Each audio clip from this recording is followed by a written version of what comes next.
లూకా సువార్త 1వ అధ్యాయము 34వ వచనాన్ని మనం చదువుకుందాం. అందుకు మరియ, నేను పురుషుని ఎరుగని దాననే, ఇదెలాగూ జరుగునని దూతతో అనగా. ప్రియులారా, మనం ఇక్కడ చదువుకున్న వాక్య భాగం దేవుడు దీవించి దీన్ని మనకు అనుగ్రహించునుగాక. మరియ పలికినటువంటి మాట ఇదెలాగూ జరుగును అని దూతతో పలుకుతూ ఉన్నట్లుగా మనం చూస్తాం. ఇది ఏ విధంగా సాధ్యము అని మరియ పలుకుతూ ఉన్నట్లుగా మనం చూస్తాం. ఈ సందర్భం మనకు తెలుసు. యేసుక్రీస్తు ప్రభువారు ఈ భూమి మీదకి రాబోవడానికంటే ముందు ఆయన రాకను గురించి గబ్రియేలు దూత మరియతో మాట్లాడినటువంటి సందర్భం. అక్కడ దూత మరియతో మాట్లాడుతూ, నీవు దేవుని వలన కృప పొందితివి, ఇదిగో నీవు గర్భము ధరించి కుమారుని కని ఆయనకు యేసు అను పేరు పెట్టుదువు అని 30-31 వచనాల్లో చదువుతాం. ఆ మాటలు వినగానే మరియ చాలా భయపడిపోయింది. ఆమె ఇది ఏ విధంగా సాధ్యమవుతుంది అని మరియ మాట్లాడుతున్నట్లుగా మనం చూస్తాం. అప్పుడు అదే అధ్యాయంలో 37వ వచనంలో అదే మాట ఇంగ్లీష్ బైబిల్లో ఎలా ఉంది? For with God nothing shall be impossible. దేవునికి అసాధ్యమైనది ఏది లేదు. మరి ఏమనింది? ఇది అసాధ్యం అని మరి చెప్తే దేవదూత ఏమంటున్నాడు? దేవునికి అసాధ్యమైనది ఏది లేదు. మన ధ్యానాంశం కూడా అదే ప్రియులారా, దేవునికి అసాధ్యమైనది ఏది లేదు. తెలుగులో దేవుడు చెప్పిన ఏ మాట అయినను నిరర్థకము కానేరదు అని మనం చూస్తాం. కానీ అసలు మాటలు, అసలు అర్థంలో మనకేముంది? దేవునికి అసాధ్యమైనది ఏది లేదు. ఆయన అసాధ్యమైన వాటిని సుసాధ్యం చేయగలిగినటువంటి దేవుడు. Turning impossibles into possibles. అసంభవమైన వాటిని సంభవించేలా చేయడం దేవుని యొక్క శక్తిగా మనకి ఇక్కడ కనబడుతుంది ప్రియులారా. ఇది ఎలాగూ జరుగును అని మరియ మానవ మాతృరాలుగా ఆమె మాట్లాడుతుంది. కానీ అయితే దేవదూత పలుకుతున్నటువంటి మాట, గబ్రియేలు పలుకుతున్నటువంటి మాట, దేవునికి అసాధ్యమైనది ఏదీ లేదు, ఇది జరిగి తీరుతుంది అని పలుకుతూ ఉన్నట్లుగా మనం చూస్తాం. కనుక ప్రియులారా, దేవుడు సమస్తమును సాధ్యము చేయగలిగినటువంటి వాడు. ఈ భాగంలో మనం చూస్తే ఆయన జన్మ సందర్భంగా ఈ అనుమానం వారికి తలెత్తింది, ఇది ఎలాగూ జరుగుతుంది. యేసుక్రీస్తు ప్రభువారు ఆయన ఈ లోకానికి వచ్చుట ద్వారా ఈ లోకంలో సాధ్యం కాని వాటిని ఎన్నింటినో ఆయన సాధ్యం చేసి వెళ్ళిపోయాడు. ఆయన రాక అనేకమైన అసాధ్యమైన కార్యాలు సాధ్యం చేయడానికి అది కారణమైంది అని మనం జ్ఞాపకం చేసుకోవాలి. కనుక క్రీస్తు యొక్క రాక అది మానవాళికి ఎంతో ప్రయోజనాన్ని చేకూర్చినటువంటిది. ఆ మొదటి రాకలో ప్రభు యొక్క జన్మలో సంభవించినటువంటి సంఘటనలో ఒకటి మనం చదువుకుంటున్నాం కదా. సో ఈ క్రిస్మస్ దినాల్లో మనము ఈ లూకా సువార్త 1-2 అధ్యాయాల్లో ఉన్నటువంటి సంగతులు మనం చాలా సార్లు వింటూ ఉంటాం. అందులో యేసుక్రీస్తు యొక్క జన్మ మానవాళికి తీసుకొని వచ్చినటువంటి ఎన్నో ప్రయోజనాలు మనకు దేవుని గ్రంథంలో కనబడతాయి. అయితే అందులో మనం చదువుకున్నటువంటి ఒక మాట ఏంటంటే, ఆయన రాక మనకు ఎన్నో కార్యాలను సుసాధ్యం చేసింది అని మనం జ్ఞాపకం చేసుకోవాలి. ఆయన ఈ భూమి మీదకి మానవునిగా వచ్చినప్పుడు ఆయన ఎన్నో కార్యాలు జరిగించాడు. మానవునికి అసాధ్యమైనవి ఎన్నింటినో ఆయన సాధ్యం చేసి వెళ్ళిపోయాడు. ఈ భూమి మీద ఉన్నప్పుడు ఆయన ఎన్నో అద్భుతాలు చేశాడు, ఎన్నో ఆశ్చర్య కార్యాలు చేశాడు, ఎన్నో సూచక క్రియలు జరిగించాడు. సో మానవులకు అసాధ్యమైనటువంటి వాటిని ఆయన ఎన్నింటినో జరిగించాడు. నీటిని ద్రాక్షారసంగా మార్చాడు, అలాగే నీటి మీద నడిచాడు. తర్వాత రోగులను బాగు చేశాడు, చనిపోయిన వారిని తిరిగి ఆయన బ్రతికించాడు. ఆయనే చనిపోయి తిరిగి బ్రతికాడు, తిరిగి లేచాడు. ఇలా ఎన్నో అసాధ్యమైనటువంటి కార్యాలను దేవుడు జరిగించి వెళ్ళినట్లుగా మనం చూస్తాం. అలాగే ఆయన ఈ లోకానికి రాకముందు కూడా ఎన్నింటినో ఆయన ఆత్మరూపిగా ఉండి మానవ జీవితంలో అద్భుతమైన అసాధ్యమైన కార్యాలు మానవ జీవితాల్లో జరిగించినట్లుగా మనం చూస్తాం. ఇక్కడ మరియకు వచ్చినటువంటి అనుమానమే చాలామందికి వచ్చింది కదా. ఇది ఎలాగూ జరుగుతుంది, ఇది ఎలాగూ సాధ్యమవుతుంది అనేటువంటి అనుమానం చాలామందికి వచ్చింది. మనకు ఆదికాండంలో శారమ్మ కనపడుతుంది కదా, శారా, అబ్రహాము, శారా, ఇలా మనం చూసుకుంటూ పోతే చాలామంది కనబడతారు. వాటిని మనము ఒకసారి ఆలోచన చేస్తే దేవుడు అసాధ్యమైన వాటిని చేసినటువంటి కొన్ని సందర్భాలు దేవుని గ్రంథంలో మనకు కనబడతాయి. ఆదికాండము 18వ అధ్యాయంలో 11, 12 వచనాల్లో శారా మాట్లాడుతూ ఆమె పలికినటువంటి మాట 12వ వచనంలో, నేను బలము ఉడిగిన దాననైన తర్వాత నాకు సుఖము కలుగునా, నా యజమానుడును వృద్ధుడై ఉన్నాడు గదా అని తనలో నవ్వుకొనెను. అంతటా యెహోవా అబ్రహాముతో, వృద్ధురాలనైన నేను నిశ్చయముగా ప్రసవించదనా అని శారా నవ్వనేలా. సో మొట్టమొదటిగా ఇక్కడ మనం ఆలోచన చేస్తే దేవుడు అసాధ్యమైనటువంటి ఒక కార్యాన్ని జరిగించాడు. ఏంటది చెప్పండి? సంతానం ఇవ్వడం. వృద్ధులకు ఆయన సంతానం ఇచ్చాడు. దాదాపు 100 సంవత్సరాల ప్రాయంలో ఉన్నటువంటి అబ్రహాము, 90 సంవత్సరాల వయసులో ఉన్నటువంటి శారా, వీరు వృద్ధాప్యంలో ఉన్నారు, బలము ఉడిగిపోయి ఉన్నారు. అలాంటి సమయంలో దేవుడు వారితో మాట్లాడుతూ వారికి ఒక వాగ్దానం చేశాడు. మీదటికి ఈ కాలమున నీ యొద్దకు నిశ్చయముగా మరలా వచ్చేదను, అప్పుడు నీ భార్య అయిన శారాకు ఒక కుమారుడు కలుగును అని చెప్పమన్నాడు. సో ఇక్కడ దేవుడు అబ్రహాముతో చెప్పినటువంటి మాట ఏంటంటే, మీదటికి ఈ కాలమున నీ యొద్దకు వచ్చే సమయానికి నీకు సంతానం కలుగుతుంది, ఒక కుమారుడు నీకు కలుగుతుంది. ఈ మాటలు వినగానే శారమ్మకి ఏమొచ్చింది? నవ్వు వచ్చింది. ఇంత వయసులో నేను ఎలాగో గర్భం ధరిస్తాను, ఏ విధంగా నాకు కుమారుడు కలుగుతాడు, దేవుడు పెద్ద జోకేస్తున్నాడు అని ఆమె నవ్వుకోయిందనమాట. అందుకే దేవుడు అంటున్నాడు, వృద్ధురాలనైనా నేను నిశ్చయముగా ప్రసవించదనా అని శారా నవ్వనేలా, శారా అనుమానించనేలా. దేవుడు వృద్ధాప్యములో సంతానము కలిగించడానికి లేదా వారికి కుమారుని అనుగ్రహించడానికి ఆయనకు అసాధ్యమేమీ కాదు. సంతానము ఇచ్చుటలో ఇక్కడ ఆయన సాధ్యం చేసి చూపించినట్లుగా మనం చూస్తాం. క్రొత్త నిబంధనలో జకరియా, ఎలిజబెతుల గురించి కూడా మనకు తెలుసు. వాళ్ళు కూడా ఇలాగే అనుకున్నారు కదా. జకరియా అనుకున్నాడు, మాకు ఇంత వయసులో మాకు కుమారుడు కలుగుతాడా అనే అనుమానం ఆయనలో కూడా కలిగింది. లూకాసు వార్త 1వ అధ్యాయంలో మనం చూస్తే 18వ వచనంలో, ఇది నాకెలాగూ తెలియను, నేను ముసలివాడను, నా భార్యయు బహుకాలం గడిచినది అని ఆ దూతతో చెప్తున్నాడు. లూకాసు వార్త 1వ అధ్యాయం 18వ వచనంలో ఆ మాట మనం చూస్తున్నాం. సో ఇది ఎలాగూ జరుగుతుంది, మేము వృద్ధులం, నేను ముసలివాడను, నా భార్య ముసలిది, ఇది ఎలా సాధ్యం? కానీ దేవుడు ఏం చేశాడు? వారి జీవితంలో సాధ్యం చేసి చూపించాడు.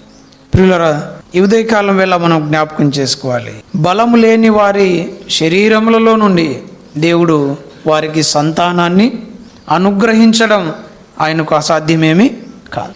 బలహీనులను దేవుడు బలపరిచాడు. ఇక్కడ వారి శరీరం ఏమాత్రము సహకరించదు.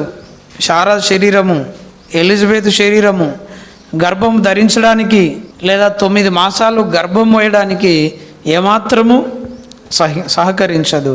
అయినా దేవుడు వారి శరీరాలను బలపరిచాడు. 9 మాసములు గర్భం మోయడం ఎంత కష్టమో కదా సహోదరులకు తెలియంది కాదు. యవ్వన ప్రాయంలో ఉండే ఎంతో ఇబ్బంది పడుతూ ఉంటారు. ఆ వాంతులు, లేకపోతే ఆ తల తిరగడము, లేదా తలనొప్పి, కళ్ళు తిరగడము, చాలా బాధ. మధ్యలో మళ్ళీ రక్తం తగ్గిపోతుంది, మళ్ళీ బీపీ పెరిగిపోతుంది, షుగర్ వస్తుంది కదా. ఎన్ని కష్టాలు పాపం, ఎంత ఇబ్బంది కదా. 30 సంవత్సరాల ప్రాయంలో, బాగా నడి వయసులో, యవ్వన ప్రాయంలో గర్భం మోయడమే అంత కష్టమైతే, శరీరం అంత సహకరించకపోతే 90 సంవత్సరాల ప్రాయంలో శారవ్వ మరి ఆమె ఎలా మోసిందో కదా. ఆమె గర్భాన్ని ఏ విధంగా మోసిందో ఆమెకైతే అసాధ్యం, కానీ దేవుడు ఏం చేశారు? దాన్ని సాధ్యం చేశాడు. ఎలిజబెత్కు అసాధ్యం, కానీ దేవుడు సాధ్యం చేశాడు. శరీర పరంగా మనం ఆలోచన చేస్తే మనం బలహీనులము, మన శరీరాలు సాధ్యం కావు. కానీ దేవుడు మనల్ని బలపరిచేవాడు, మన శరీరాలను తగినట్లుగా ఆయన మార్చేటువంటి వాడు. ఈ ఉదయకాలం వేళ మనం ఆలోచన చేయాలి. దేవునికి సమస్తము సాధ్యమే. బలహీనమైన శరీరములను బలపరచడం దేవునికి సాధ్యం. మనలో కూడా చాలామంది బలహీనులు ఉన్నారు, రోగులు ఉన్నారు కదా. తుమ్మితే ముక్కుడిపోతుందేమో అన్నట్లు ఉన్నవారు కూడా ఉన్నారు. ఏదో ఒకటి శరీర బలహీనతలు. ఆయన బలహీనతల్లో దేవుడు ఏం చేస్తాడు? ఆయన బలపరచగలిగినటువంటి.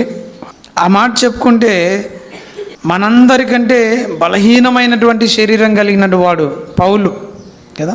చాలా బలహీనతలు కలిగినటువంటి వాడు. కళ్ళు సరిగా లేవు. ఆయన శారీర దారుఢ్యం కూడా అంత గొప్పది కాదు. చాలా పొట్టివాడు, బలహీనుడు, లీన్గా ఉండేటువంటి వాడు అంటాం. ఎంతో బలహీనమైనటువంటి శరీరము కలిగినటువంటి వాడు. అయితే వాడిని దేవుడు ఏం చేశాడు? ఎంతో బలపరిచాడు, చాలా బలపరిచాడు. బలహీనమైనటువంటి శరీరంతో, రోగగ్రస్తమైన శరీరంతో ఉన్నటువంటి పౌలు, ఆయన కన్నులు బాగలేవు, ఎప్పుడు కళ్ళ నుండి నీళ్లు కారేవి, ఊసులు వచ్చేవి. అలాగే దేహం కూడా చాలా బలహీనంగా ఉన్నటువంటి వాడు. కానీ దేవుడు ఆయనను బలపరిచాడు అనేటువంటి సంగతి మన జ్ఞాపకం.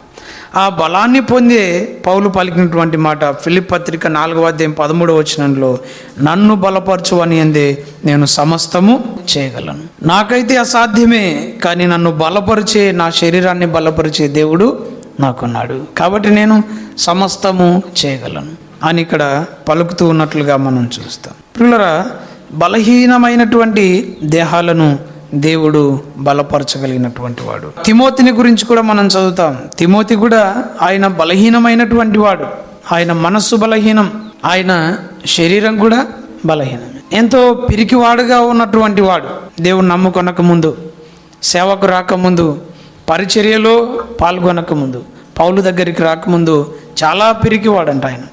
అలాగే ఆయన దేహంలో కూడా ఎప్పుడు జబ్బు ఉండేదంట, కడుపు జబ్బు ఉంది అని మనం లేఖనాల్లో చూస్తాం. మరి అలాంటి తిమోతిని దేవుడు చాలా గొప్పగా వాడుకున్నాడు. మనము క్రొత్త నిబంధన సంఘ చరిత్ర చూస్తే, సంఘ చరిత్రలో పౌలు అపోస్తుల తర్వాత, వారి తరం తర్వాత, అపోస్తులు పౌలు తరం తర్వాత నెక్స్ట్ గొప్పగా వాడబడినటువంటి వారు ఎవరు చెప్పండి? తిమోతి మనకు కనపడతారు కదా. తిమోతి, తీతు, ఎపఫ్రోదితు, ఎపఫ్రా, ఇలా ఎంతోమంది కనపడతారు. వారిలో మొట్టమొదటి వరుసలో తిమోతి కనబడతారు.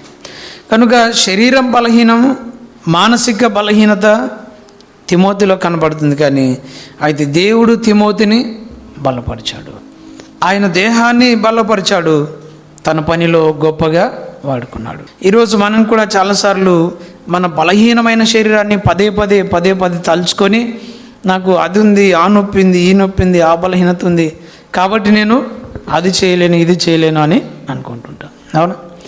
కానీ దేవుడు మన శరీరాలను ఆయన బలపరచగలిగినటువంటి వాడు. అవి మృతతుల్యమైన, మనము ఇంకో చోట చూస్తాం కదా, హెబ్రీ పత్రికలో, శారా గర్భం మృతతుల్యమైపోయింది. అలాంటి మృతతుల్యమైనటువంటి దేహంలో నుండి దేవుడు సంతానాన్ని వారికి అనుగ్రహించాడు. కనుక మృతతుల్యమైపోయినటువంటి ఈ శరీరం, ఇంకా చనిపోవడానికి సిద్ధంగా ఉన్నటువంటి ఈ శరీరాన్ని కూడా దేవుడు బలపరుస్తాడు. ఆయనకు అసాధ్యం కాదు, ఆయన బలపరచగలిగినటువంటి దేవుడు అన్న సంగతి మనం ఇక్కడ జ్ఞాపకం చేసుకుంటున్నాం. ఆ తర్వాత మనము నెహెమ్యా గ్రంథంలో ఇలాంటి మాటలే ఇంకొకటి మనం చూస్తాం. 4వ అధ్యాయం చూద్దాం, చూడండి. 2వ వచనం, షోమ్రోను దండువారి ఎదుటను తన స్నేహితుల ఎదుటను ఇట్లా, నేను దుర్బలులైన ఈ యూదులు ఏమి చేయుదురు? తమంతట తామే ఈ పని ముగింతురా? బలులు అర్పించి బలపరుచుకుందురా? ఒక దినమందే ముగింతురా? కాల్చబడిన చెత్తను, కుప్పలుగా పడిన రాళ్లను మరలా బలమైనవిగా చేయుదురా? ఇక్కడ కూడా ఒక మాట మాట్లాడుతున్నారు కదా. ఏమంటున్నారు వీళ్ళు? దుర్బలులైన ఈ యోధులు ఏమి చేయగలరు? వాళ్ళు ఏం చేయగలరు? తమంతట తామే ఈ పని ముగింతురా? బలులు అర్పించి బలపరుచుకుందురా? ఒక దినమందే ముగింతురా? కాల్చబడిన చెత్తను, కుప్పలు రాళ్లను మరలా బలమైనవిగా చేయుదురా? ఈ మాటలు ఎలాంటి మాటలు చెప్పండి? ఏమర్థమవుతుంది ఈ మాటలు చదువుతుంటే? అంటే ఈ పని వాళ్ళు చేయలేరు, ఇంపాసిబుల్ టు ఫినిష్. ఈ పని ముగించడం వారికి అసాధ్యం అని ఎగతాళి చేస్తూ ఉన్నారు. శత్రువులు వారిని పరిహాసం చేస్తూ ఉన్నారు, వారిని ఎక్కిరిస్తున్నారు కదా. నీ చేత అవుతుందా? మరి 6వ అధ్యాయానికి వద్దాం చూడండి, 15వ వచనం. ఈ ప్రకారముగా ఏలులు మాసము 20వ దినమునందు అనగా 72 దినములకు ప్రాకారమును కట్టుట సమాప్తమైన. ఇక్కడ ముగింతురా అని ఒక అనుమానం. ఇది సాధ్యమా ముగించడం? కానీ దేవుడు ఏం చేశారంటే ఇక్కడ సమాప్తం చేశారు. అంటే ఏమి? ముగించారు. పని ముగించడం దేవునికి అసాధ్యం కాదు. రెండవదిగా మనం ఆలోచించేద్దాం, మన ద్వారా పని ముగించడం దేవునికి అసాధ్యం కాదు. మొదటిది మనం చూసాం, మన శరీరాలను బలపరచడం దేవునికి అసాధ్యం కాదు. రెండవదిగా మన ద్వారా పని ముగించడం దేవునికి అసాధ్యం కాదు. శత్రువులు అనుకుంటున్నారు, ఈ పని వీళ్ళు చేస్తారా, దీన్ని ముగిస్తారా, వీళ్ళతో ఏమవుతుంది, వీళ్ళు ఎక్కడ చేస్తారు అని అనుకుంటున్నారు. కానీ దేవుడు 52 రోజుల్లో 72 రోజుల్లో పనిని ముగించేలా చేశాడు. అది ఎలా సాధ్యమైంది? కేవలం దేవుని బలం వారు పొందారు. వారి వల్ల అయితే సాధ్యం కాదు, అయితే దేవుడే దాన్ని సాధ్యమయ్యేలా చేశాడు. కనుక ప్రియులారా, పనులు చేయడం, పనులు ముగించడం కొన్నిసార్లు అది మన వల్ల కాదేమో అనిపిస్తుంది, అసాధ్యంలాగా కనబడుతుంది. ఆరంభించిన పని మధ్యలో ఆగిపోతుందేమో, లేకపోతే కొన్నిసార్లు పని ఆరంభించలేక ఈ పని నేను చేయలేనులే అని పనే మనం మొదలు పెట్టాం, అసలు దాన్ని ముట్టుకోం, ఇది నా వల్ల కాదు, ఇది నాతో అసాధ్యం, ఇంపాసిబుల్ అని మనం ముగిస్తాం, పక్కన పెడతాం. కానీ దేవుడు ఆయన దాన్ని సాధ్యం చేయగలిగినటువంటి వాడు. దేవుడు మన ద్వారా పని ముగించగలిగినటువంటి వాడు. కనుక ఏ పని మనం చేయలేక ఆగిపోతున్నాము, ఆ పనిని ఆయన దగ్గరకు వస్తే ఆయన చేయగలడు అన్న సంగతిని మనం జ్ఞాపకం చేసుకోవాలి. పౌలు కూడా ఒక మాట మాట్లాడుతూ అదే నిరీక్షణతో ఆయన మాట్లాడుతూ వస్తాడు. ఫిలిప్పీ పత్రిక 1వ అధ్యాయం 3-6 వచనాలు కలిసి ఉన్నాయి. అందులో 2వ వరుసలో ఆయన అంటాడు, మీలో ఈ సత్క్రియను ఆరంభించిన వాడు యేసుక్రీస్తు దినం వరకు దానిని కొనసాగించునని రూఢిగా నమ్ముచున్నాను. ఏమని? మీలో ఈ సత్క్రియ ప్రారంభించాడు దేవుడు. ఒక పని మన ద్వారా ప్రారంభించినప్పుడు దాన్ని ముగించడం కూడా ఆయన చేస్తాడు. ఆయన మనల్ని బలపరిచేవాడు, ఆయనకు అసాధ్యమైనది ఏది లేదు అన్న సంగతి ఇక్కడ మనం జ్ఞాపకం చేసుకోవాలి. ఆ తర్వాత మార్కు సువార్త 16వ అధ్యాయం 2వ వచనం. వారు ఆదివారం పెందలక్కడ లేచి బయలుదేరి సూర్యోదయమైనప్పుడు సమాధి యొద్దకు వచ్చుచుండగా సమాధి ద్వారం నుండి మన కొరకు ఆ రాయి ఎవడు పొర్లించునని ఒకరితో ఒకరు చెప్పుకొనొచ్చునరి. వారు మాట్లాడుతున్న మాట ఏంటండి? మన కొరకు ఆ రాయి ఎవడు పొర్లించును. ఎందుకు చెప్పండి? ఆ రాయి అది చాలా పెద్దది. ఆ రాయి చాలా పెద్ద. 4వ వచనం చివరి భాగం, ఆ రాయి ఎంతో పెద్దది అని అక్కడ మనకు. దేవుడు రాయి పొర్లించగల సమర్థం, ఆయనకు సాధ్యమే. అడ్డురాతిని తీసివేయడం ఆయనకు అసాధ్యం కాదు. మన జీవితాల్లో అడ్డుగా ఉన్నటువంటి సమాధి రాళ్లను ఆయన తీసివేయగలడు. అడ్డుగా ఉన్నటువంటి పెద్ద పెద్ద రాళ్లను ఆయన తీసివేయగలడు, ఆయనకు అసాధ్యం కాదు. కనుక మనకు ఆటంకంగా ఉన్న వాటిని, అడ్డుగా ఉన్న వాటిని తీసివేయడం ఆయనకు అసాధ్యం కాదు. ఇది 3వ మాట. వారు ప్రభువుకు సుగంధ ద్రవ్యాలు పూయాలి అని వస్తూ ఉన్నారు, అన్నీ సిద్ధం చేసుకొని బయలుదేరి వస్తూ ఉన్నారు. కానీ తీరా దగ్గరికి వస్తూ ఉండగా వారికి ఏం కనపడిందండి? ఒక పెద్ద రాయి కనపడింది. ఆ రాయి తీస్తే తప్ప వారు సమాధిలోనికి వెళ్ళలేరు. ఆ రాయిని చూసి వారు మాట్లాడుకుంటున్నారు, మన కొరకు ఆ రాయి ఎవడు పొర్లించు. వారి వల్ల అయితే సాధ్యం కాదు కదా. కానీ అద్భుతం ఏంటంటే వారు వచ్చేసరికి ఏమైందండి? రాయి పొర్లింపబడి ఉంది. 4వ వచనం చూడండి. అయితే వారు వచ్చి కన్నులెత్తి చూడగా రాయి పొర్లింపబడి ఉండెను. ఎంత గొప్ప అద్భుతం కదా. ఆ రాయి ఎవరు పొర్లిస్తారు అని మాట్లాడుకుంటున్నారు. అంత పెద్ద రాయి మనతో ఎలా అవుతుంది? మరి అంత పెద్ద రాయి ఎవరు తీస్తారు, ఎవరు పొర్లిస్తారు మన కోసం అని మాట్లాడుకుంటుంటే వారి కన్నుల ఎదుట ఒక అద్భుతం ఆవిష్కృతమైంది. వారు కన్నులెత్తి చూడగా ఒక గొప్ప అద్భుతం వారికి కనబడుతుంది. అసలు రాయి వారికి అడ్డం లేదు. రాయి పొర్లించబడింది. ఎంత గొప్ప అద్భుతం! మనం మిగతా సువార్తల్లో చదివితే, మత్తయి సువార్త, లూకా సువార్త చదివితే దేవదూత ఆ రాయిని పొర్లించి ఆ రాతి మీద కూర్చున్నట్లుగా మనం చదువుతాం. కనుక మనం అసాధ్యం అనుకున్న వాటిని దేవుడు సాధ్యం చేయగలడు. మనకు కొన్ని అడ్డుగా ఉంటాయి. ఈ అడ్డుని ఎలా తొలగించుకోవాలి, లేకపోతే ఆటంకాలను ఏ విధంగా అధిగమించాలో మనకు కొన్నిసార్లు అర్థం కాదు. అయితే దేవుడు వాటిని తొలగించగలిగినటువంటి సమర్థుడు. ఈ ఉదయకాలం వేళ మన జీవితంలో ఉన్న ప్రతి అడ్డుబండ, ప్రతి పెద్ద రాయి, అది దొర్లించడం దేవునికి అసాధ్యం కాదు. ఆయన సమస్తమైనటువంటి అడ్డుబండలను, అడ్డురాయిని ఆయన తొలగించేటువంటి వాడు. ఆ తర్వాత ఇంకొకటి మనం చూద్దాం. చూడండి, మత్తయి సువార్త 19వ అధ్యాయం 25వ వచనం. శిష్యులు ఈ మాట విని మిక్కిలి ఆశ్చర్యపడి, అలాగైతే ఎవడు రక్షణ పొందగలడు అని అడుగగా. ఇక్కడ కూడా ఒక అనుమానం, ఒక అసాధ్యమైన పని కనపడుతుంది. ఏంటది? రక్షింపబడడం లేదా రక్షణ పొందడం. అలాగైతే ఎవడు రక్షణ పొందుతాడు?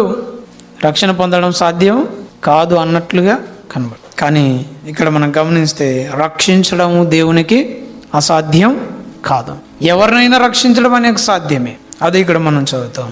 పైన ఆయన అన్నాడు, ధనవంతుడు పరలోక రాజ్యంలో ప్రవేశించుట కంటే సూది బెజ్జములో ఒంటె దూరుట సులభం అని అన్నాడు. ధనవంతుడు పరలోక రాజ్యంలో ప్రవేశించడం చాలా కష్టం. ఇంకో మాట చెప్పాలంటే అసాధ్యం అన్నట్లుగా ఆయన చెప్తున్నాడు. దానికంటే ఏది సులభం? సూది బెజ్జములో ఒంటె దూరడం చాలా సులభం. సూది బెజ్జం అనేది యెరూషలేము ప్రాకారములో ఉన్నటువంటి ఒక ద్వారము అని వ్యాఖ్యానం, పండితుల యొక్క వ్యాఖ్యానం. దాని మీద కూడా కొంతమంది అనుమానాలు వ్యక్తం చేస్తున్నారు. సూది బెజ్జంలాగా ఒక డోర్ ఉంటుందండి యెరూషలేములోకి వెళ్ళడానికి. ఇప్పుడంటే మనం టౌన్లోకి రావడానికి ఏముండదు, మొత్తం ఎటు పోయినా రోడ్లు ఓపెన్ ఉంటాయి. 24 గంటలు మనం వస్తుంటాం, పోతుంటాం కదా. కానీ ఆ కాలంలో చీకటి అయితే ఏం చేస్తారు? గేట్లు వేసేస్తారు. ఇంకా పట్టణంలోనికి రావడానికి అవకాశం ఉండదు. చుట్టూ ఏముంటుంది? ప్రాకారం ఉంటుంది. ఒక్క చోట లేదా 2 చోట్ల గేట్లు ఓపెన్ అయి ఉంటాయి. అది కూడా సాయంకాలం చీకటి పడేసరికి ఏం చేస్తారు? వాటిని మూసివేస్తారు. ఇక బయట ఎవరున్నా వారు రాత్రంతా ఉండాలి, బయటే ఉండాలి. వారు లోపలికి రావడానికి అవకాశం ఉండదు.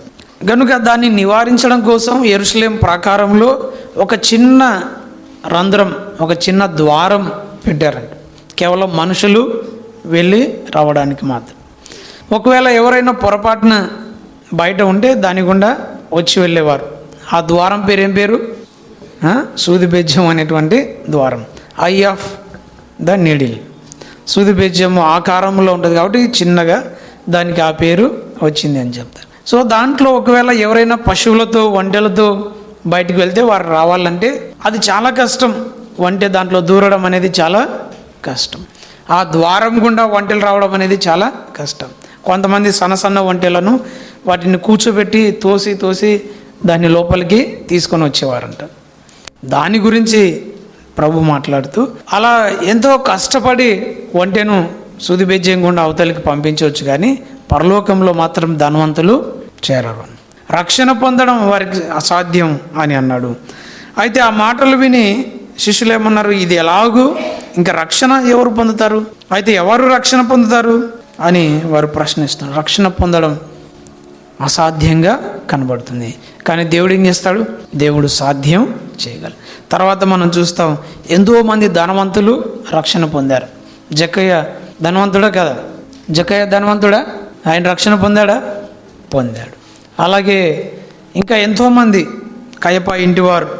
ఆ తర్వాత మనం మొదటి ఆదిమ సంఘ చరిత్ర మనం చూస్తే ఎంతోమంది గొప్ప గొప్ప ధనవంతులు, బర్నబా లాంటి వారు ఎంతోమంది రక్షణ పొందారు. రక్షణ పొందడం అసాధ్యంగా కనబడుతుంది, కానీ దేవునికి అసాధ్యం కాదు. ఆయన సమస్తము సాధ్యం చేయగలిగినటువంటి వారు. రక్షించడం దేవునికి అసాధ్యం కాదు. ప్రియులరా, ఇలా చెప్పుకుంటూ పోతే దేవునికి సాధ్యం కానివంటూ ఏమీ లేవు. ఎన్నో అసాధ్యమైన కార్యాలు మనకు అసాధ్యంగా కనబడుతుంటాయి, కానీ దేవునికి మాత్రం సమస్తము సాధ్యమే అన్న సంగతి మనం జ్ఞాపకం చేసుకోవాలి. ఆయన ఎన్నింటినో సాధ్యం చేసి చూపించాడు. ఆయన ఎన్నింటినో అసాధ్యం అనుకున్న వాటిని సాధ్యం చేసి కనుక ప్రియులారా మనం జ్ఞాపకం చేసుకోవాలి, ఆయన సమస్తము సాధ్యం చేయగలిగినటువంటి వాడు అన్న సంగతి మనం ఇక్కడ జ్ఞాపకం చేసుకుంటున్నాం. ఆ తర్వాత ఇందాక మనం చదువుకున్నటువంటి భాగం లూకాసు వార్త 1వ అధ్యాయం 35వ వచనంలో మరియమ్మ పలికినటువంటి మాట, ఇది ఎలాగూ జరుగు. ఒక కన్యక జన్మనివ్వడం సాధ్యమా చెప్పండి? సాధ్యం కాదు. కన్యక జన్మనివ్వడం, కన్యకకు కుమారుడు పుట్టడం, ఇది ఏమాత్రము సాధ్యం కాదు. మానవ చరిత్రలో జరిగినటువంటి అద్భుతాలలో అత్యంత అద్భుతం, గొప్ప అద్భుతం ఒక కన్యక కుమారుని కనడం. ఇది అసాధ్యం. వైద్య చరిత్రలో ఇప్పటికీ వారికి అంతు చిక్కని సంఘటన. కానీ దేవుడు ఏం చేశాడు? దాన్ని సాధ్యం చేశాడు. కనుక మానవ జ్ఞానమునకు అందనటువంటి వాటిని సాధ్యం చేయడం దేవునికి అసాధ్యం కాదు. ఈ విషయాలు మనం జ్ఞాపకం చేసుకుంటుండగా మరి మన జీవితంలో కూడా దేవుడు అసాధ్యమైనవి సాధ్యం చేయగలడా? ఇది మనం వేసుకోవాల్సిన ప్రశ్న. చరిత్రలో దేవుడు ఎన్నో అసాధ్యమైనవి చేశారులే, మరి మన జీవితంలో కూడా ఆయన అసాధ్యమైనవి ఏమైనా చేయగలడా? మనకు అసాధ్యమైనవి కదా కొన్ని, మనకు అసాధ్యం కొన్ని పనులు చేయడం, కొన్ని ఉద్యోగాలు సంపాదించడం, లేకపోతే కొన్ని కోర్సుల్లో ప్రవేశం పొందడం, లేకపోతే దేవుని పనిలో మనం వాడబడడం, కొన్ని మనకు కొన్ని రీతులుగా మనం ఆలోచన చేస్తే అది అసాధ్యం. కానీ దేవుడు ఏం చేయగలడు? మన జీవితాల్లో వాటిని సాధ్యం చేయగలడు. God can turn impossibilities or impossibles into possibles. అసాధ్యమైన వాటిని సుసాధ్యాలుగా ఆయన మార్చగలిగినటువంటి దేవుడు. ఈ ఉదయకాలం వేళ మనం ఆలోచన చేయాలి. మరి మన జీవితంలో దేవుడు అసాధ్యమైన వాటిని ఏ విధంగా సాధ్యం చేయగలడు, దేవుడు ఏ విధంగా సాధ్యం చేయగలడు అనే మాటలు మనం ఆలోచన చేస్తే అందులో 3 విషయాలు మనం జ్ఞాపకం చేసుకొని మన వాక్య ధ్యానాన్ని ముగించుకుందాం. లూకాసు వార్త 1వ అధ్యాయానికి వద్దాం. చూడండి 30వ వచనం, 29, 30 వచనాలు. ఆమె ఆ మాటకు బహుగా తొందరపడి ఈ శుభవచనం ఏమిటో అని ఆలోచించుకొనుచుండగా దూత, మరియా భయపడకుము, దేవుని వలన నీవు కృప పొందితివి. ఇక్కడ మరియ ద్వారా దేవుడు ఒక సాధ్యమైన కార్యాన్ని జరిగించడానికి కారణం ఏంటి చెప్పండి? మొట్టమొదటిది దేవుని కృప అనేది ఇక్కడ మనం ఆలోచన. గ్రేస్, గాడ్స్ గ్రేస్, ఆయన కృప వలన నీవు దేవుని కృప పొందితివి అని గబ్రియేలు దూత మరియతో మాట్లాడుతూ ఉన్నాడు. దేవుని వలన నీవు కృప పొందితివి అనే మాట ఇక్కడ మనం చూస్తాం. ఆ కృప వలన ఒక అసాధ్యమైన కార్యం జరిగింది. ఆమె కన్యక అయి ఉండి కూడా ఒక కుమారునికి జన్మనిచ్చింది. దానికి కారణం ఏంటి చెప్పండి? మొట్టమొదటిది దేవుని యొక్క కృప. ఏంటి కృప అంటే ఏంటి చెప్పండి? అర్హత లేని వారికి అర్హత కల్పించడం, యోగ్యత లేని వారిని యోగ్యులుగా చేయడం. కృప, దేవుని కృప అనేది చాలా ఉన్నతమైనటువంటిది. చాలాసార్లు మనము దేవుడు అనగానే ఆయన లక్షణాల్లో ఏం గుర్తు వస్తాయి చెప్పండి? గాడ్ ఈజ్ గ్రేట్ అంటాం కదా, గాడ్ ఈజ్ గ్రేషియస్. కానీ మనకు గుర్తు వచ్చేది ఏంటి? గాడ్ అనగానే గాడ్ ఈజ్ గ్రేట్ అంటాం కదా, God is great, God is love అంటాం. అయితే దేవుడు కృపగలవాడు, గాడ్ ఈజ్ గ్రేస్ అని మనం మర్చిపోతూ ఉంటాం. దేవుడు గొప్పవాడే, ఆ సంగతి మనం ఒప్పుకుంటాం. అయితే ఆయన కృపగలవాడు అన్న సంగతిని మనం మర్చిపోతుంటాం. అయితే ఇక్కడ మనము మరియను గురించి ఆలోచన చేసినప్పుడు దేవుని కృప వలన ఆమె ఒక అసాధ్యమైనటువంటి పనిని ఆమె జీవితంలో జరిగినట్లుగా మనం చూస్తాం. కృప, దేవుని కృప. కృప అంటే ఒక అనర్హులైనటువంటి వారికి దేవుని యొక్క ఉచిత అనుగ్రహం, అనర్హమైనటువంటి అయోగ్యులైన వారికి దేవుని యొక్క ఉచిత అనుగ్రహం. God's undeserved favour to unmerited. యోగ్యత లేని వారికి దేవుడు ఇచ్చినటువంటి ఒక అనుగ్రహం, అదే కృప. ఆ అనుగ్రహాన్ని మనం మర్చిపోకూడదు. యోగ్యత లేని వారికి ఒక అనుగ్రహం పొందడానికి మనం యోగ్యులం కాదు, కానీ దాన్ని దేవుడు మనకు ఇచ్చాడు, అదే కృప. ఈ కృపను మనం ఆలోచన చేసినప్పుడు దేవుని కృప అనేది దేవుని యొక్క లక్షణాలలో ఎంతో మూలమైనటువంటిది అని మనం జ్ఞాపకం చేసుకోవాలి. కృప అనేది దేవుని యొక్క మూల లక్షణం, ప్రాథమిక లక్షణం. God's core character. Grace is God's core character. దేవుని యొక్క మూలమైనటువంటి ముఖ్యమైనటువంటి లక్షణంగా మనకు కనబడుతుంది. మరి ఆ కృప అసాధ్యమైన వాటిని ఏం చేస్తుంది? సాధ్యం చేస్తుంది. దేవుని కృపను మనం జ్ఞాపకం చేసుకోవాలి. ఆ కృపను మనం పొందుకున్న వారంగా ఆయన కృపను మనం జ్ఞాపకం చేసుకున్నాం. ఆ కృపా మహదైశ్వర్యమును బట్టి దేవుడు మనల్ని ఏర్పరచుకున్నాడు, ఎన్నుకొన్నాడు. అలాగే మనకు విమోచన ఇచ్చాడు, రక్షణ ఇచ్చాడు. ఎఫెసీ పత్రిక 2వ అధ్యాయం 5వ వచనంలో 8వ వచనంలో మనం చదివితే అక్కడ మీరు విశ్వాసము ద్వారా కృపచేతనే రక్షింపబడి ఉన్నారు, ఇది మీ వలన కలిగినది కాదు, దేవుని వరమే అంట. We are saved by the grace. కృప ద్వారా రక్షణ, ఇది మనం జ్ఞాపకం చేసుకోవాలి. దేవుని కృప కనుక లేకపోతే మనం రక్షింపబడే వారము కాదు. రక్షణ అంటే ఏంటి చెప్పండి? అపాయం నుండి తప్పించుకోవడం, డేంజర్ నుండి కాపాడబడడం, అదే రక్షణ. నరకం అనే ఒక గొప్ప అపాయం ఉండగా ఆ అపాయం నుండి దేవుడు మనల్ని కాపాడాడు. నరకంలో నుండి తప్పించి పరలోకానికి ఆయన మనల్ని చేరుస్తున్నాడు. దీనికి అంతటి కారణం ఏంటి? మనం గొప్పలమనా? మనం నీతిమంతులమనా? లేకపోతే మనలో అన్ని మంచి లక్షణాలు ఉన్నాయనా? లేకపోతే అందరికంటే మనకు సత్ప్రవర్తన ఉందానా? లేదు. ఆగస్టు 15కు లేకపోతే అక్టోబర్ 2కు జనవరి 26కి ఏం చేస్తుంటారు పోలీసులు? సత్ప్రవర్తన పేరు చెప్పి జైల్లోంచి కొంతమందిని విడుదల చేస్తుంటాడు. వాడు వచ్చిన మరుసటి రోజు ఇంకొక హత్య చేసి మళ్ళీ జైలుకు వస్తాడు. అవునా? సత్ప్రవర్తనకు మానవుడు ఎప్పటికీ సరిపోయిన వాడు కాదు. ఎవరిని చూసుకున్నా ఎవరిలో ఏ మంచితనం మనకు 100% ఎవరైనా బాగున్నారంటే ఎవరిలో మనకు కనబడ. మరి దేవుడు మనల్ని ఎందుకు రక్షించాడు? మనలో ఉన్న మంచితనం, మనలో ఉన్న గొప్పతనం, మన చదువు, మన డబ్బు, మన సత్ప్రవర్తన ఇవి కాదు. కేవలం ఆయన యొక్క కృప మన మీద పడింది అంతే. ఆ కృప మన మీదకి వచ్చింది, ఆ అనుగ్రహం మన దగ్గరకు వచ్చింది కాబట్టి మనం రక్షింపబడ్డాము. ఆ కృప కనుక లేకపోతే మనం నరకానికి కొట్టుకొని పోవలసిన వారు. ఒక మహాసముద్రంలో పడవ పగిలిపోయి అందరూ నీళ్ళలో కొట్టుమిట్టాడుతున్నారు అనుకోండి. అట్లాంటి వాళ్ళకు ఒక చెక్క కనపడి ఒకడికి ఆ చెక్క మీద ఒడ్డుకు వచ్చాడు. ఇప్పుడు అతడు ఎలా రక్షింపబడ్డాడు? అతడు గజయితగాడు అయినందున రక్షింపబడ్డాడా? లేదు. ఆ చెక్క కనుక లేకపోతే అతడు సముద్రంలో అంతే తన ప్రాణము కోల్పోవలసిన వాడు. ఈరోజు మనం కూడా మనతో పాటు ఎంతోమంది నశించిపోతున్నారు, కానీ దేవుని కృపా మహదైశ్వర్యమును బట్టి మనం రక్షింపబడ్డాం. We are saved by the grace. ఆ కృపను బట్టి మనం రక్షింపబడ్డాం. ఆ కృపను బట్టే ఇంకా మనం నిలబడ్డాం. We are stand by grace. రోమపత్రిక 5వ అధ్యాయం 2వ వచనంలో మనం చదువుతాము.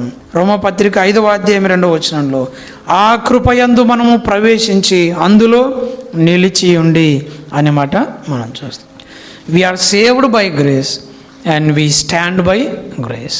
మనము కృపయందు నిలిచి ఉన్నాము. ఆ కృప లేకపోతే ఇప్పుడు మనం ఇక్కడ నిలిచి ఉండేవారం కాదు. దేవుని కృపే మనల్ని ఇంకా నిలబెడుతుంది. దేవుని కృప కనుక లేకపోతే మనం ఏనాడో పడిపోవలసిన వారం, ఏనాడో నశించిపోవలసిన వారం, ఏనాడో మనం కనుమరుగు కావలసినటువంటి వారం. కానీ దేవుని కృప మనల్ని ఇంకా ఇంకా నడిపిస్తుంది, ఇంకా మనల్ని నిలబెట్టింది. ఆ కృప, ఆ వాత్సల్యము ఎడతెగక నిలుస్తుంది కాబట్టి మనం నిలబడ్డాము.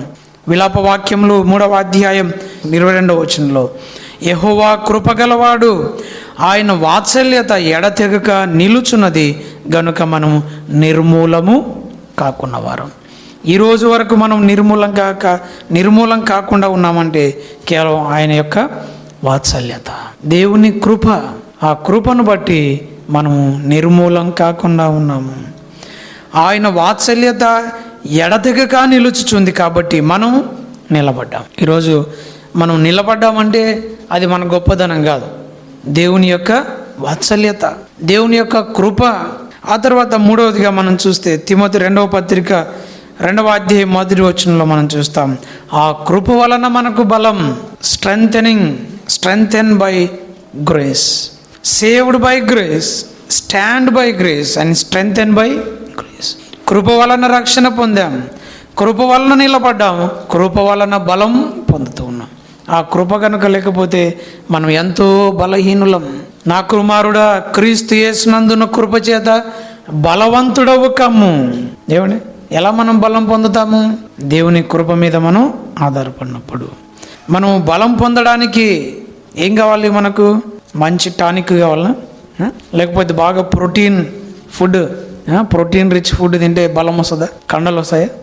వస్తాయేమో. కానీ మనము ఇంకా సామర్థ్యము, మానసిక స్థైర్యము, ఆత్మీయంగా మనం బలవంతులం కావాలి అంటే ఏం కావాలండి? దేవుని కృపను బట్టి మనం బలం పొందాలి. నా కుమారుడా, క్రీస్తు యేసునందున్న కృపచేత బలవంతుడవు. ఆయన కృపచేత బలం. ఆ కృపచేత బలం పొందినప్పుడు మన ద్వారా దేవుడు ఏ కార్యమైనా చేయగలడు. అప్పుడు అసాధ్యమైనవి దేవుడు సాధ్యం చేయగలడు. ఆ తర్వాత మనం చూస్తే కొరింథీ 2వ పత్రిక 12వ అధ్యాయం 9వ వచనంలో మనం చూస్తాము. ఆ కృపచేత కొనసాగించబడడం, sustain by faith, sustained by faith. కృపచేత కొనసాగించడం, మనము నిలబడడం, బలం పొందుతున్నాం.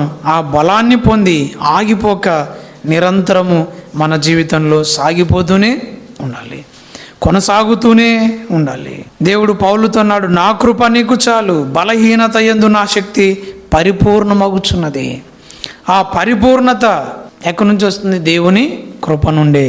మనకు ఎన్నో బలహీనతలు ఉన్నాయి, శారీరక దౌర్బల్యాలు ఉన్నాయి, శారీరక రోగాలు ఉన్నాయి, వ్యాధులు ఉన్నాయి, ఎంతో వేదన ఉంది. ఆ వేదనలో, బాధలో, దౌర్బల్యంలో మనల్ని బలపరిచేది దేవుని కృప. అందుకే దేవుడు అన్నాడు, నా కృప నీకు చాలు. My grace is sufficient for you to sustain. మన జీవితంలో కొనసాగడానికి దేవుని కృప చాలు. చాలాసార్లు జీవితాన్ని కొనసాగించలేక, జీవితాన్ని ముందుకు తీసుకువెళ్ళలేక చతికిల పడిపోయినట్లుగా ఎంతో మనము న్యూనతకు లోనైపోయి అణగారిపోయినట్లుగా ఉంటున్నాం. కానీ దేవుడు అంటున్నాడు, నా కృప నీకు చాలు. ఈ బలహీనతల్లో దేవుని కృప చాలు. ఈ అసాధ్యమైన కార్యాలు జరిగించడానికి దేవుని కృప చాలు. ఆయన సమస్తము సాధ్యం చేయగలిగినటువంటి దేవుడు. ఆ తర్వాత కొరింథీ 1వ పత్రిక 15వ అధ్యాయం 10వ వచనంలో మనం చూస్తాం, ఆ కృప చేత మనము దేవుని సేవిస్తున్నాము. Serve by the grace. మనము ఏం పని చేస్తున్నామో, మనం ఏం ప్రయాసపడుతున్నామో అది మన శక్తి కాదు, మన బలము కాదు, అది మనకు తోడయున్న దేవుని కృపే. ఆ కృపయే మనల్ని నడిపిస్తుంది, ఆ కృపయే మనల్ని బలపరుస్తుంది, ఆ కృపయే మనల్ని నిలబెడుతుంది, ఆ కృపయే మనల్ని కొనసాగింపజేస్తుంది, ఆ కృపయే మన ద్వారా సేవ జరిగిస్తుంది. నేను ఎంతో ఎక్కువ సేవ చేశాను, అపోస్తల కంటే నేను ఎక్కువ సేవ చేశాను, అయినా ఈ ప్రయాస అంతా నేను కాదు పడింది, నాలో ఉన్న దేవుని కృప, నాకు తోడయ్యున్న దేవుని కృప. కనుక ప్రియులారా, మనం ప్రయాసపడడం మన వల్ల కాదు, కానీ దేవుని కృప తోడుగా ఉంటే మనం ఎంతైనా ప్రయాసగలం.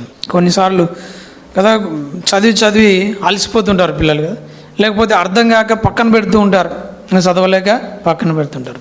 కానీ దేవుని కృప దగ్గరికి వస్తే ఆయన కృప మనల్ని ప్రయాసపడేలా చేస్తుంది. కొన్నిసార్లు కొంచెం చదివినే చాలా అలసిపోతాం కదా, కొంచెం పని చేస్తేనే చాలా అలసిపోతాం. మరి ఆ అలసటలో మనకు బలం ఎక్కడి నుండి వస్తుంది? దేవుని కృప. శక్తి ఎక్కడి నుండి వస్తుంది? దేవుని కృప. ఒక ఒత్తి తెలుసు కదా, ఒత్తి తయారు చేసి ఏం చేస్తాం? దాంట్లో నూనె పోస్తాం. నూనె పోసి దాన్ని ఏం చేస్తాము? వెలిగిస్తాం. వెలిగించిన తర్వాత ఎంతసేపు మండుతుంది? అది నూనె ఉన్నంతసేపు వెలుగుతుంది. నూనె అయిపోయిన తర్వాత ఎప్పుడు ఆరిపోతుంది? నూనె అయిపోయిన తర్వాత కూడా వెలుగుతుంది. ఒత్తి అయిపోయేంత వరకు మండుతుంది, అవునా కాదా? ఆ ఒత్తి మండుతూ ఉంటుంది. అయితే నూనె అయిపోయిన తర్వాత ఒత్తి కాలిపోతుంది, ఒత్తి మొత్తం అయిపోతుంది. అదే నూనె ఉందనుకోండి, నూనె ఉంటే ఏమవుతుంది? ఒత్తి అది వెలుగుతూనే ఉంటుంది. ఎంతసేపు వెలుగుతుంది? మనం నూనె ఎంతసేపు పోసే అంతసేపు. అట్లా ఎన్ని రోజులైనా ఆ ఒత్తి అయిపోదు, అవునా? దాన్ని బూడిద మనం అట్లా తీసేస్తుంటాం, కానీ అది చాలా రోజులు వస్తుంది. అదే నూనె లేకపోతే ఒత్తి ఎంతసేపు మండుతుంది చెప్పండి? ఒక 5 నిమిషాలు మండుతుందా? మహా అంటే 5 నిమిషాలు కూడా మండదు. అదే నూనె ఉంటే ఒత్తి కొన్ని నెలలు, కొన్ని రోజులు, కొన్ని నెలలు అది మండుతుంది. చాలాసార్లు మనము ఒత్తిలాగా కాలి ఆరిపోతుంటాం, కానీ ఆ ఒత్తి మండడానికి అవసరమైన నూనె దేవుని కృప. మనం అనుకుంటాం, నేను చాలా మండుతున్నాను, చాలా ప్రయాసపడుతున్నాను, చాలా కష్టపడుతున్నాను అనుకుంటుంటాం కదా. ఆ కష్టపడడానికి అవసరమైనది ఏంటి చెప్పండి? దేవుని కృప. ఒత్తి కూడా నేను వెలుగుతున్నాను అనుకుంటుంది. ఆ ఒత్తి వెలగడానికి అవసరమైన నూనె కదా, అక్కడ మండుతున్నది ఏంటి చెప్పండి, ఒత్తే నూనెనా? నూనె. పౌలు కూడా అదే అంటున్నాడు ఇక్కడ. నేను ఎంతో ప్రయాసపడ్డాను, నేను అందరికంటే ఎక్కువగా ప్రయాసపడ్డాను, కానీ ప్రయాసపడినది నేను కాదు, నేను ప్రయాసపడింది కాదు, నేను కాదు, కానీ నాకు తోడయ్యున్న దేవుని కృపయే. చాలాసార్లు మనం కష్టపడుతున్నాం అనుకుంటుంటాం, ప్రయాసపడుతున్నాం అనుకుంటుంటాం, అందరికంటే ఎంతో ఎక్కువగా పనిచేస్తున్నాం అనుకుంటుంటాం, కానీ అసలుగా మనం ఆలోచించేస్తే ప్రయాసపడుతుంది మనం కాదు, కష్టపడుతుంది మనం కాదు, మనకు తోడయ్యున్న దేవుని కృప. ఆ కృప కనుక లేకపోతే ఒక్క రాత్రికే మన ప్రయాస అంతా తగలబడి బూడిదైపోతుంది. కాబట్టి ప్రయాస వెనుక దేవుని కృప ఉంది అన్న సంగతి మనం జ్ఞాపకం చేసుకోవాలి. ఆ ప్రయాసలో దేవుని కొరకు ఎంతో పనిచేశాడు పౌలు, ఆయన ఎంతో కష్టపడినట్లుగా మనం చూస్తాం. కనుక మన జీవితంలో కూడా ప్రియులారా, దేవుని కృప లేకుండా మనం ఏమీ చేయలేం. ఆ కృప దగ్గరికి మనం రావాలి. ఆ కృప ఉంటే మనం ఏమైనా చేయగలం. అందుకే కీర్తనకారుడు 33వ కీర్తన 16వ వచనంలో అంటాడు, ఏ రాజును సేనా బలము చేత రక్షింపబడడు, ఏ వీరుడును అధిక బలము చేత తప్పించుకొనడు. రక్షించుటకు గుర్రము అక్కరకు రాదు, అది దాని విశేష బలము చేత మనుషులను తప్పింపజాలదు. మనం అనుకుంటాం కదా, రాజు అనుకుంటాడు నాకు చాలా సైనిక బలం ఉంది, వీరుడు అనుకుంటాడు నాకు చాలా బలం ఉంది, నాకు చాలా గుర్రాలు ఉన్నాయి, కాబట్టి నేను రక్షింపబడుతున్నాను, తప్పింపబడుతున్నాను అనుకుంటాడు. కానీ ఇవేవి అక్కరకు, నాకు చదువు ఉంది, నాకు తెలివి ఉంది, నాకు బలం ఉంది, నాకు డబ్బు ఉంది అని ఈరోజు మానవుడు అనుకుంటున్నాడు, కానీ ఇవేవి అక్కరకు రావు అంటున్నాడు. మరేంటి? 18వ వచనం చూడండి, వారి ప్రాణమును మరణం నుండి తప్పించుటకును, కరువులో వారిని సజీవులనుగా కాపాడుటకును యెహోవా దృష్టి ఆయన యందు భయభక్తులు గల వారి మీదను, ఆయన కృప కొరకు కనిపెట్టు వారి మీదను నిలుచుచున్నది. ఎవరి మీద అండి? ఆయన కృప కొరకు కనిపెట్టేవారు. దేని మీద మనం కనిపెడుతున్నాం? దేని మీద మనం ఆనుకుంటున్నాం? దేని మీద ఆధారపడుతున్నాం? డబ్బు మీదనా, బలం మీదనా, లేకపోతే సేనా బలం మీదనా, అధిక బలం మీదనా, గుర్రం బలం మీదనా? దేని మీద చెప్పండి? ఆయన కృప, ఆయన కృప. కనుక ఈ మధ్యాహ్న కాలం వేళ, ఈ ఉదయకాలం వేళ ఆయన కృప దగ్గరికి మనం రాలి. ప్రభువా నీ కృపయే, నీ కృపయే. ఆ కృప లేకపోతే మనం ఏమీ చేయలేం. నీవు దేవుని వలన కృప పొందితివి, భయపడకుము మరియా అని దూత మాట్లాడుతున్నాడు. కనుక ప్రియులారా, ఈరోజు మనం ఎంతో బలహీనులం, ఎంతో అనారోగ్యంలో, ఎంతో శక్తిహీనులం, ఎంతో దరిద్రులం, ధనం లేనటువంటి వారం, ఎంతో బుద్ధిహీనులం, బలహీనులం. కానీ దేవుని కృప వీటన్నిటినీ అధిగమించి అసాధ్యమైన కార్యాలు చేయడానికి ఆయన మనల్ని బలపరుస్తుంది. ఆ కృప దగ్గరికి మనం ఉండాలి. దేవా నీ కృప నాకు చాలు అని పౌలు పలికినట్లుగా మనం పలకగలగాలి. మరి ఎవలే ఆ కృప పొందే వారంగా మనం ఉండాలి. కనుక దేవుని కృప అసాధ్యమైన వాటిని ఏం చేస్తుందండి? సుసాధ్యంగా చేస్తుంది. నీవు కృప పొందితివి. ఈ ఉదయకాలం వేళ మనం ప్రశ్నించుకోవాలి, దేవుని కృప నేను పొందానా? దేవుని కృప నాకు వచ్చిందా? నేను దేవుని అనుగ్రహాన్ని పొందానా అని మనం ప్రశ్నించుకోవాలి. ఆ తర్వాత రెండవదిగా మనం చూస్తాము 37వ వచనం, లూకాసు వార్త 1వ అధ్యాయం 37వ వచనం. దేవుడు చెప్పిన ఏ మాట అయినను నిరర్ధకము కానేరదు. రెండవది ఏం చెప్పండి? దేవుని మాట. మన జీవితాల్లో అసాధ్యమైనవి సాధ్యం కావాలంటే మనకేం కావాలి? మొదటిది దేవుని కృప కావాలి, రెండవది దేవుని మాట కావాలి. దేవుడు చెప్పిన ఏ మాట కూడా నిరర్ధకం కాదు. 38వ వచనంలో మరి అన్నారు, ఇదిగో ప్రభు దాసురాలను నీ మాట చొప్పున నాకు జరుగునుగాక. ఏమండి? నీ మాట చొప్పున, దేవుని మాట చొప్పున, దేవుని మాట చొప్పున. దేవుని మాట ఏం చేస్తుంది? మన జీవితాల్లో అసాధ్యమైన వాటిని సాధ్యమయ్యేలా చేస్తుంది. ఈ ఉదయకాలం వేళ మనం జ్ఞాపకం ఉంచుకోవాల్సిన మాట ఆయన మాట, దేవుని మాట. ఈరోజు మనము ఆలోచన చేస్తే కదా, దేవుని మాటలు మనల్ని ఎంతగా బలపరుస్తున్నాయో, దేవుని మాట మనల్ని ఎంతగా ప్రేరేపిస్తుంది, ప్రోత్సహిస్తుంది, ఆదరిస్తుంది. కదా. కనుక దేవుని మాట అనేది మనకెంతో అవసరం. అందుకే మరియా పలికింది, నీ మాట చొప్పున నాకు జరుగును కాక. మన జీవితంలో ఏదైనా జరగాలి అంటే అది ఎలా జరగాలి? దేవుని మాట చొప్పున జరగాలి. అంతేగాని మిగిలిన వాటి చొప్పున కాదు, మన ఆలోచన చొప్పున కాదు, మన ఆశల చొప్పున కాదు, దేవుని మాట చొప్పున. ఆయన మాట వింటే ఆయన ఏమైనా చేయగలడు, సమస్తము చేయగలడు. దేవునికి అసాధ్యమైన ఏది లేదు, దేవుని మాటకు అసాధ్యమైనది ఏది లేదు. ఇర్మియా గ్రంథంలో మనం చూస్తాం 23వ అధ్యాయంలో 29వ వచనంలో మనం చూస్తాం. 28, 29వ వచనం, కల కనిన ప్రవక్త ఆ కలను చెప్పవలెను, నా వాక్కు ఎవనికుండునో వాడు సత్యమును బట్టి నా మాట చెప్పవలెను. ధాన్యముతో చెత్తకు ఏమి సంబంధం? ఇదే యెహోవా వాక్కు, నా మాట అగ్ని వంటిది కాదా, బండను బద్దలు చేయు సుత్య వంటిది కాదా. దేవుని మాట ఎలాంటిది చెప్పండి? దేవుని మాట అది అగ్ని వంటిది, అది బండను బద్దలు చేయు సుత్య వంటిది. ఎంత శక్తి గలదో ఇక్కడ మనం చూస్తాం. దేవుని మాట ఎంతో శక్తివంతమైనటువంటి, it's very powerful. God's word is so powerful and so wonderful.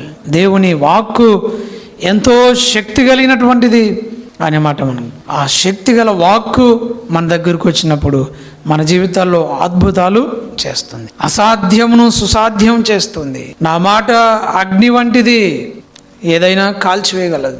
నా మాట సుత్య వంటిది, బండను బద్దలు చేయగలదు. మరి ఆ మాట మన దగ్గర ఉందా?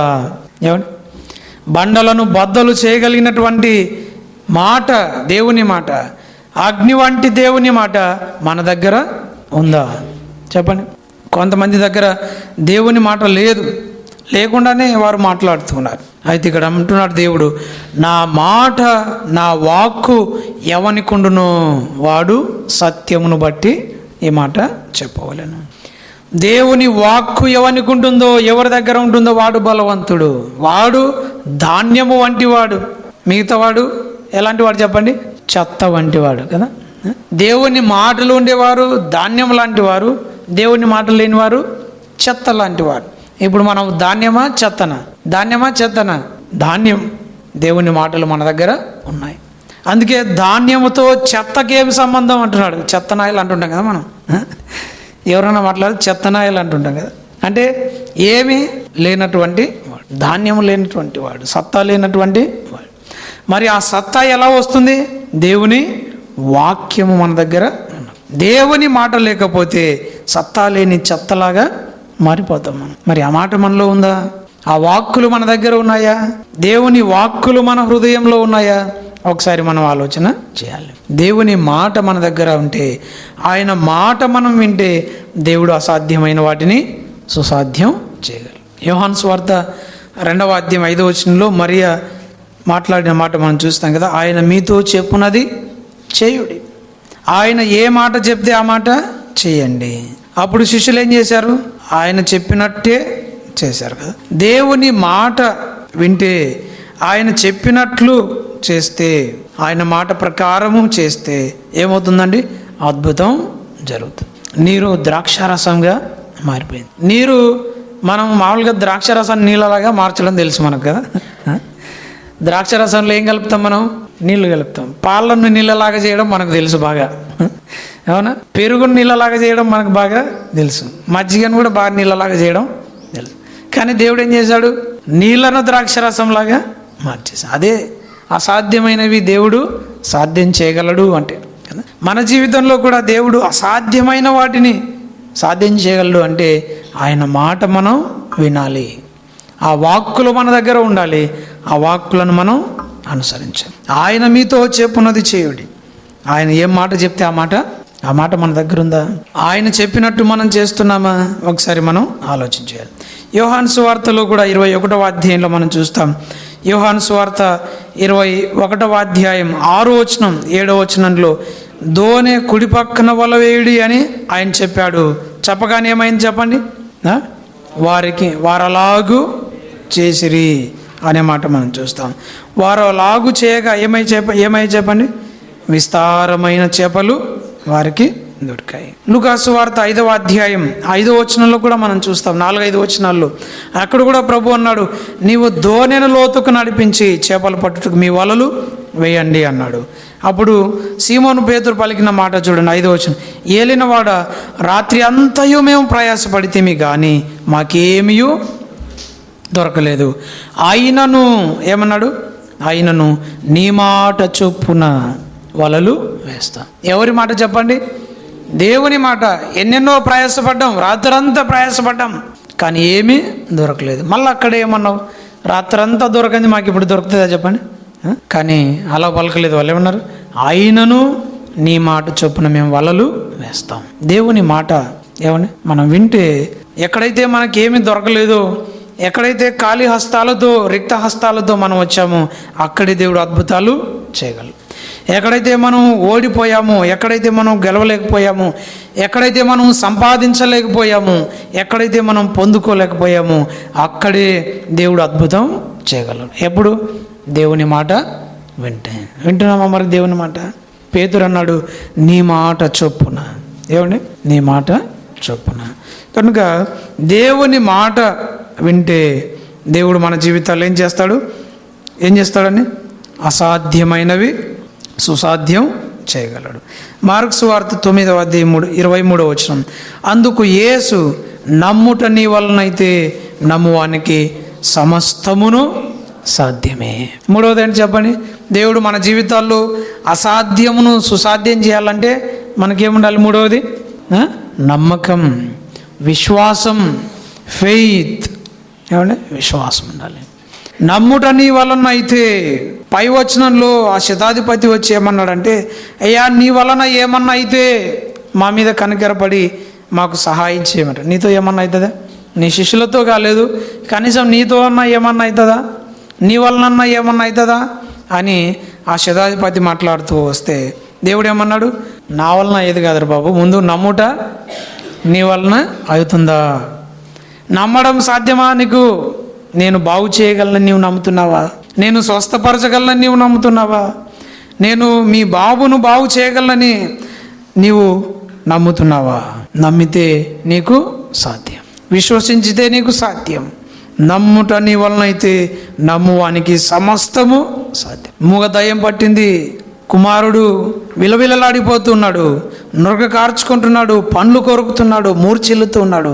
వాడిని బాగు చేయడం ఎవరి వల్ల కాలేదు, ఎవరి తరం కాలేదు. ఎంతో ప్రయాసపడ్డాడు, ఎంతో కష్టపడ్డాడు, ఎంతో వేదనకు లోనైపోయింది ఆ కుటుంబం. ప్రభు దగ్గరకు వచ్చారు, ప్రభువా నీవేమైనా బాగు చేయగలవా? ప్రభు అన్నాడు, నేను బాగు చేయడం కాదు, నమ్ముట నీ వలనైతే నీకు స్వస్థత కలుగు. నమ్ముట నీ వలనైతే నమ్మువానికి సమస్తము సాధ్యమే. దేవుడు పలుకుతున్నమాట, దేవునికి సమస్తము సాధ్యమే. అదే సమయంలో దేవుని నమ్మితే నీ ద్వారా ఆయన సమస్తము సాధ్యం చేయగలరు. ఆయన అన్నాడు, యెహోవాకు అసాధ్యమైనది ఏదైనా ఉన్నదా అన్నాడు. మనము ఆదికాండం మొదట్లో చదువుకున్నాం, 18వ అధ్యాయంలో, ఆదికాండం 18వ అధ్యాయంలో 19వ వచనం అనుకుంటా, అక్కడ యెహోవాకు అసాధ్యమైనది ఏదైనా కలదా అని అన్నాడు. అలాగే ఇర్మియా గ్రంథం 32వ అధ్యాయం 27వ వచనంలో కూడా అంటాడు, నాకు అసాధ్యమైనది ఏదైనా ఉన్నదా? దేవునికి అసాధ్యమైనది ఏది లేదు. ఇందాక మనం చదువుకున్న భాగంలో మనుషులకు అసాధ్యమైనవి, కానీ దేవునికి సమస్తము సాధ్యమే అని మత్తయి సువార్త 19వ అధ్యాయం 26వ వచనంలో కూడా మనం దేవునికి సమస్తము సాధ్యమే, దేవుని నమ్మువానికి కూడా సమస్తము సాధ్యమే. ఈ మాట మనం నమ్మాలి. మనకు మన వరకు అసాధ్యం చాలా వరకు, కానీ దేవుని నమ్మగలిగితే, మనం సంపూర్ణ విశ్వాసం ఉంచగలిగితే దేవుడు మన జీవితాల్లో ఎటువంటి అద్భుతమైన చేయగలడు, ఏ కార్యమైనా ఆయన చేయగలడు. అబ్రహాముకు 100 సంవత్సరాల ప్రాయంలో సంతానం కలుగుతుందని ఎవరికి తెలుసు? సాధ్యమాది సాధ్యం కాదు, కానీ నమ్మాడు. ఏం చేశాడు? దేవుడు దాన్ని సాధ్యము చేశాడు. ఆయన మృతతుల్యమైపోయింది ఆయన శరీరం, అలాగే శారా గర్భం కూడా మృతతుల్యమైపోయింది, కానీ విశ్వాసమును బట్టి వారు దాన్ని దేవుడు చేస్తాడు, ఆయన సమర్థుడు అని రూఢిగా నమ్మారు. రోమపత్రిక 4వ అధ్యాయం 19 నుండి లేదా 18 నుండి 20 4 వచనాల్లో మనం చదివితే దేవుడు వారి పట్ల జరిగించిన అద్భుతానికి కారణం వారి యొక్క విశ్వాసమే. అతడు విశ్వాసమందు బలహీనుడు కాలేదు. 100 ఏండ్ల వయసు గలవాడయుండి తన శరీరం మృతతుల్యమైంది, శారా గర్భం మృతతుల్యమైందని ఆలోచించాడు, కానీ ఆ విశ్వాసానికి లోను కాలేదు. మనకు కూడా చాలా ఆలోచనలు వస్తుంటాయి. ఆ ఆలోచనలు మనల్ని ఆ విశ్వాసంలోనికి నడిపించకూడదు. మనకు కూడా ఎన్నో భయాలు కలుగుతుంటాయి. ఆ భయాలు మనల్ని ఆ విశ్వాసంలోనికి నడిపించకూడదు. అయితే అవిశ్వాసం వలన దేవుని వాగ్దానం గూర్చి సందేహింపక దేవుని మహిమపరిచి ఆయన వాగ్దానం చేసిన దాన్ని నెరవేర్చుటకు సమర్థుడు అని రూఢిగా విశ్వసించి విశ్వాసం వలన బలము పొందెను. ఈ ఉదయకాలం వేళ మనం జ్ఞాపకం చేసుకోవాలి, దేవుడు సమర్థుడు. మన జీవితాల్లో ఆయన ఏ వాగ్దానమైనా నెరవేర్చుటకు ఆయన సమర్థుడు. దాన్ని మనం రూఢిగా నమ్ముతున్నామా, రూఢిగా విశ్వసించుచున్నామా? ఆలోచన చేద్దాం. ఆ విశ్వాసం చేత బలము పొంది వారు దేవుడు తమకు చేసిన వాగ్దానాన్ని స్వతంత్రించుకున్నారు. మన జీవితాల్లో దేవుడు ఎన్నో వాగ్దానాలు చేశాడు. ఆయన ఎన్నో మాటలు మనకి ఇచ్చాడు. అయితే అవిశ్వాసం ద్వారా వాటిని మనం పొందలేకపోతున్నాం. అవిశ్వాసం ద్వారా అసాధ్యాలను సుసాధ్యం చేసుకోలేకపోతున్నాం. అయితే మనము అబ్రహాము వలె రూఢిగా నమ్మడం నేర్చుకోవాలి. అవిశ్వాసము వలన బలహీనం కాకుండా నేర్చుకోవాలి. విశ్వాసం చేత మనము దేవుని వాగ్దానాలు చేతపట్టుకోవాలి. అప్పుడు దేవుడు ఆయన సమస్తాన్ని మన జీవితంలో జరిగించగలడు. అసాధ్యమైన వాటిని ఆయన సాధ్యం చేయగలడు. మరి అనేది ఇది ఎలాగూ సాధ్యం, కానీ దేవుడు సాధ్యం చేసి చూపించాడు. ఈ పని ముగింతురా అని అనుకున్నారు, కానీ దేవుడు వారి ద్వారా పని ముగింపచేశాడు. శరీరం బలహీనమైపోయింది, మాకు సంతానం కలుగుతుందా అని అనుకున్నారు, కానీ దేవుడు వారి శరీరాలను బలపరిచి దేవుడు వారికి సంతానం ఇచ్చాడు. ఎవడు రక్షణ పొందుతాడు ఇలా ఉంటే అని అనుకున్నారు, కానీ దేవుడు వారి జీవితాల్లో గొప్ప రక్షణను వారికి కలిగించాడు. దానికి అంతటికి కారణం 3 కారణాలు మనం చూసాం. 1 దేవుని కృప, 2వది దేవుని మాట, 3వది విశ్వాసము. దేవుని పట్ల విశ్వాసం. ఆయన యందు విశ్వాసం ఉంటే దేవుడు మన జీవితాల్లో ఎన్ని అద్భుతాలైనా చేయగలడు, ఎన్ని అసాధ్యకరమైన కార్యాలైనా ఆయన చేయగలడు. కారణం ఏంటి? ఆయన అసాధ్యాలను సుసాధ్యం చేసే దేవుడు. కనుక అలాంటి దేవుడు మనకుండగా, అలాంటి సమర్థుడు మనకుండగా ఈ ఉదయకాలం వేళ ఆయన వైపు చూద్దాం, మరియ వలె విశ్వాసం ఉంచుదాం, ఆయన మాటకు లోబడి జీవించుదాం, దేవుని కృప దగ్గరికి వద్దాం. ఆ కృప ద్వారా మన జీవితాల్లో ఎన్నో గొప్ప కార్యాలు, ఎన్నో అద్భుతాలు, ఎన్నో ఉన్నతమైన శక్తిగల కార్యాలు, ఎన్నో స్వస్థతలు, ఎన్నో రుగ్మతలను తీసివేసే స్వస్థతలు దేవుడు మన జీవితాల్లో జరిగించును గాక.